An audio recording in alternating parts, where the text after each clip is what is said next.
নমস্কার, কেমন আছো সবাই? আরও একটা নতুন ভিডিওতে তোমাদের সবাইকে ওয়েলকাম।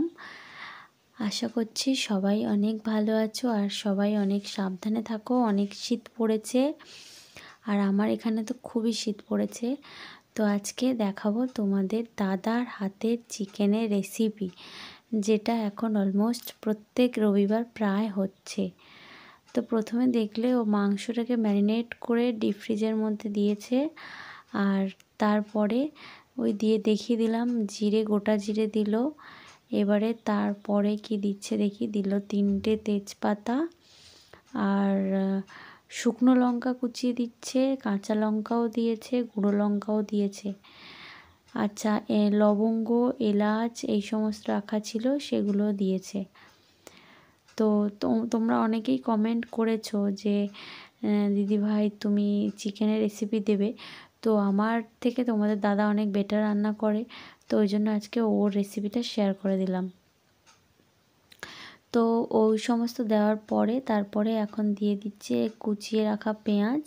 ও আরও ভালো করে সেটাকে ভালো করে আরও ভেঙে ভেঙে ভালো করে কড়াইতে দিয়ে দিল। এবার এই পেঁয়াজটাকে ভালো করে ভেজে নিচ্ছে। আর আমি আজকে সকালে সোনাকে নিয়ে গেছিলাম ডাক্তারের কাছে। সেখান থেকে এসে মানে ভিডিও আমি করছিলাম আর খাচ্ছিলাম মাঝে মাঝে, আর ও আমার একটু একটু ভিডিও করে দিয়েছে, আমার ফোনটা নিয়েই করে দিয়েছে। তো এবারে আমি তোমাদের দেখানো হয়নি, তার মাঝখানে একটু চিনি অ্যাড করেছিল, আমি তখন খাচ্ছিলাম। তারপরে টমেটোটা দিয়েছে, দিয়ে টমেটোটার উপরে লবণটা দিয়েছে যাতে টমেটোটা ভালোভাবে মেল্ট হয়ে যায়। এটাও আবার বলেছে, সেই জন্য আমিও তোমাদেরকে বলে দিলাম। এবারে ওই জিনিসটা ভালোভাবে মেল্ট হয়ে যাওয়ার পরে, মেল্ট হয়নি তখন, পুরোপুরি গলে যায়নি, মোটামুটি ওইটার সঙ্গে একটু মিশিয়ে দিয়ে এবারে দেখো লবণ দিয়েছে, তারপরে দিয়েছে কি বলে গুঁড়ো লঙ্কা, তারপরে দিয়ে দিল হলুদ। এরপরে কি দেয় দেখে তারপর তোমাদেরকে বলছি। বেশ অনেক পেঁয়াজ দিয়েছে, ও লবণটা লাস্টে দিচ্ছে। ভাবতে পারবে না আমি যা পেঁয়াজ দিই তার থেকে অনেক বেশি পেঁয়াজ দিয়েছে। বলেছে রান্না ভালো করতে গেলে বেশি বেশি জিনিসপত্র দিতে হয়। আমি অত বেশি পেঁয়াজ দিই না গো, আমার অত বেশি তেলও দিই না। আমি জানি না, আমার রান্না হয়তো খুবই খারাপ হয়, আবার না মাঝে মাঝে ভালোও করি। তো এই যে এটা ভালোভাবে দেখো ভালোভাবে ভাজা ভাজা হয়ে গেছে, একদম মাখো মাখো হয়ে গেছে। এবার ওর সঙ্গে পেঁয়াজ রসুন বাটাটাও দিয়ে দিলাম। ভাবতে পারবে না আমি দিইনি, তোমাদের দাদা দিয়ে দিচ্ছে। এখন না ঘড়িতে বাজে রাত 1টা 1:30, কিছুতেই সে ঘুমাবে না জানো। আর এই যে আরেকজনের মুখটাও একটুখানি দেখিয়ে দিলাম, কান্না করছে বলে কোলে করে তুলে এনেছি আমি। আর এখানে এনে তো আরও বিপদ, সে হাঁচির ওপরে হাঁচি হচ্ছে।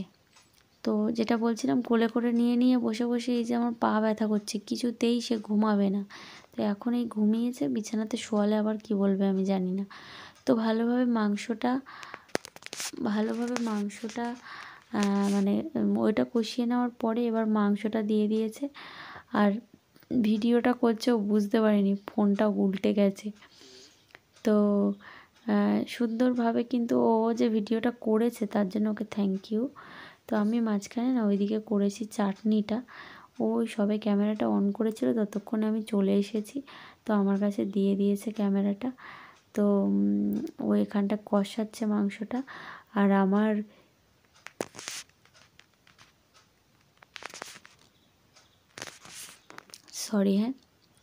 ইটিং শোয়ের ভিডিওর জন্য 2টো লেগ পিস এসেছে। বিশ্বাস করো সারাদিন না ঘুমাতে পারি না গো। আমি মানে যেই ঘুমাবো সেই উঠে যাবে, আর ও জেগে থাকলে না আমার ঘুমানোর অভ্যাসটা, অনেকেই বলে যে ও তো এখন উল্টাতে পারে না, ও তো পড়ে যাওয়ার ভয় নেই, ও আর কোথায় যাবে, পাশেই তো শুয়ে থাকবে, তুই ঘুমাবি। কিন্তু আমার ঘুমই পায় না, বিশ্বাস করো। আর এই মাঝরাত্রে যখন ভিডিও এডিট করতে বসি আমার খালি হাই ওঠে। আমি জানি তোমরা আমাকে খুব ভালোবাসো, সেই জন্য তোমরা উল্টোপাল্টা কমেন্ট করো না, না হলে কেউ কমেন্ট করে না বলো, কত খারাপ খারাপ কমেন্ট আসে। কিন্তু আমার তো তোমরা সবাই অনেক ভালোবাসো, অল্প কয়েকটা কমেন্ট পাই কিন্তু অনেক ভালো ভালো কমেন্ট পাই। আর সেটাই চাই যে তোমরা এইভাবে ভালোবাসা দিও আমাকে। আমি চেষ্টা করছি ডেইলি ভিডিও দেওয়ার, তোমরা এইভাবে সাথে থেকো আমার। তো এখানটায় দেখো চিকেনটা না সুন্দরভাবে কষাচ্ছে, এত সুন্দর কষায় যে কষানোটাই মোটামুটি খাওয়া হয়ে যাবে, এত সুন্দর সেদ্ধ হয়ে যায়। তো এই সময়টুকু ভিডিও করে আমি না ফোনটা রেখে দিয়ে চলে গেছিলাম। তো তারপরে ও নিজে নিজে একা একাই পরের ভিডিও অনেকটা করেছে। তারপর আমি এসে আবার ভিডিও করেছি। তো আমি গ্যাসটাকে একটু কমিয়ে দিয়েছি, ওই জন্য দেখো বাষ্পটা বেশি উঠছে না, ভাপটা বেশি উঠছে না, সেজন্য একটু কারো কাছ থেকে দেখিয়ে দিলাম। খুব সুন্দরভাবে কষায় ও মাংসটা, ও মানে মাংসটা এত সময় ধরে রান্না করে, যার জন্য প্রচুর সুন্দর সেদ্ধ হয় আর সুন্দর টেস্টও হয়। এবারে দেখো ও মাঝখানে আলুটা অ্যাড করছে, মানে ওর হাতে ফোন ধরেই আলুটা অ্যাড করছিল। আমি তখন এখানে ছিলাম না, বলেছিলাম না তোমাদেরকে যে মাথায়, না তোমরা যারা ভ্লগ চ্যানেলটা আগের দিনের ভিডিওটা দেখেছো, যে মাথায় শ্যাম্পু করব বলে, ওই জন্য আমি তো ওইদিকে ছিলাম, তো ওই জন্য ফোন হাতে ধরেই আলুগুলো ছাড়ছে।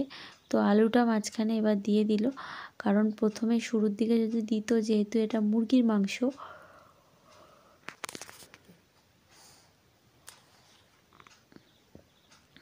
তো আলুগুলোও সেদ্ধ হয়ে যাবে, তো একটু লাস্টের দিকে দিল। আর মটন হলে তো ধর আরও অনেক পরে দিতে হতো, নাহলে আলুগুলো পুরো গলে যেত।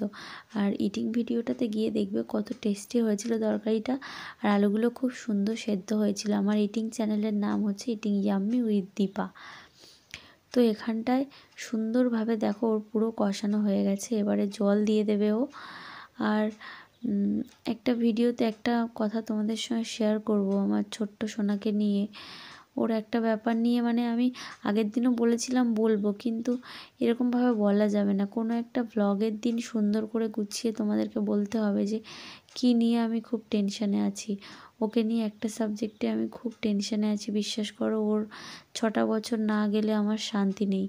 তো তোমাদের সবার কাছে আমি গল্পটা বলবো, যে আমি প্রবলেমটার কথা বলবো, তোমরা একটুখানি ঈশ্বরের কাছে প্রে করো, যেটার ভয় আমি পাচ্ছি সেটা যেন না হয়। তো এখানটায় দেখো তরকারিটাতে না জল দিয়ে দিয়েছে ও, আরও বেশি পরিমাণ জল দেয় যাতে তরকারিটা বেশি টাইম ধরে ফোটে, কিন্তু অতটা জল থাকে না। তোমাদের তরকারিটা নামানোর আগের মুহূর্তটা দেখিয়ে দেবো, দিয়ে আজকের ভিডিওটা শেষ করব। আর ওর হাতের চিকেন রান্না হচ্ছে ঠিক এটা, আর এটা খেতে যে কতটা টেস্টি হয় আর কি বলবো তোমাদেরকে।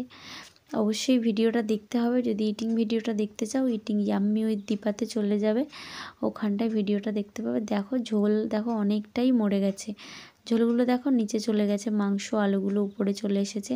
এখন ওকে নিচে শোয়াবো, দেখি ও কী বলছে।